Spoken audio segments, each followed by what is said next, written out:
अस्सलामुअलैकुम वरहमतुल्लाहि वबरकातुहू। बिस्मिल्लाहिर्रहमानिर्रहीम। बेशक असां नूह खे संदसि क़ौम ॾांहुं मोकिलियो, पोइ चयाईं त ए मुंहिंजी क़ौम, फ़क़ति अल्लाह जी इबादत करियो, उन खां सवाइ तव्हांजो ॿियो को महबूद न आहे।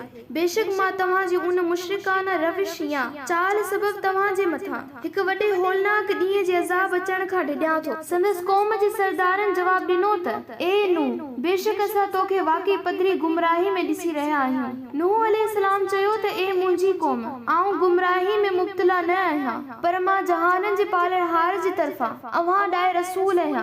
अव्हां खे पंहिंजे रब जी तरफ़ां पैगाम पहुचाइण आयो आहियां ऐं मां तव्हांजो ख़ैर ख़्वाह आहियां।